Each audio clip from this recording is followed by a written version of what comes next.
Hi hello welcome to my channel. இப்போ நம்ம தக்காளி தொக்கு செஞ்சுருக்கேன். ரொம்ப டேஸ்ட்டாக வந்திருக்குது.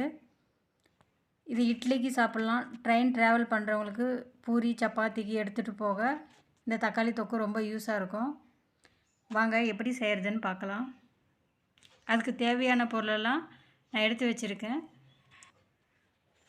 வெங்காயம் கட் பண்ணி மிக்சியில் அரைச்சி வச்சுருக்கேன். தக்காளியும் அரைச்சி வச்சுருக்கேன். இஞ்சி பூண்டு பேஸ்ட்டையும் நான் அரைச்சி வச்சுருக்கேன். அதுக்கு தேவையான உப்பு, சாம்பார் மிளகாத்தூள், தனியாத்தூள், பெருங்காயம் எடுத்து வச்சுருக்கேன்.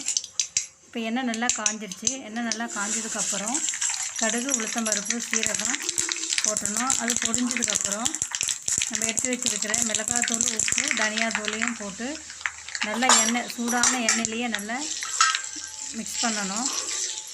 மிக்ஸ் பண்ணினதுக்கப்புறம் நம்ம அரைச்சி வச்ச வெங்காய பேஸ்ட்டை போட்டு நல்லா வதக்கணும்.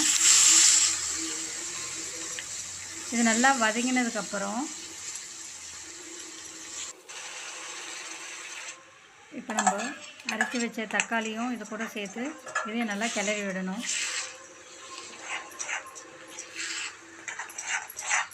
பச்சை வாசனை போகிற அளவுக்கு நல்லா இதை கிளறி விட்டுக்கிட்டே இருக்கணும். அதுக்கடுத்து நம்ம அரைச்சி வச்ச இஞ்சி பூண்டு பேஸ்ட்டையும் போட்டு நல்லா கிளறி விடுவோம்.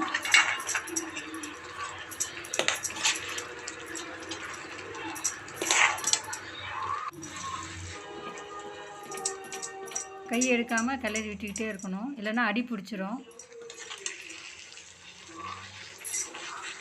இது கூட நம்ம கொஞ்சோண்டு பெருங்காயம் சேர்த்துக்கலாம். இதையும் போட்டு நல்லா கிளறி விடணும்.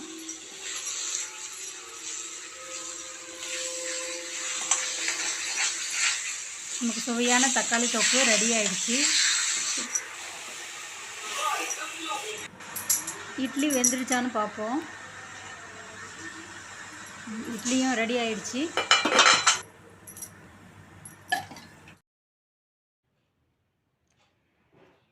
ஈஸியாக 5 நிமிஷத்தில் நம்ம இந்த தக்காளி தொக்கை செஞ்சு முடிச்சிடலாம்.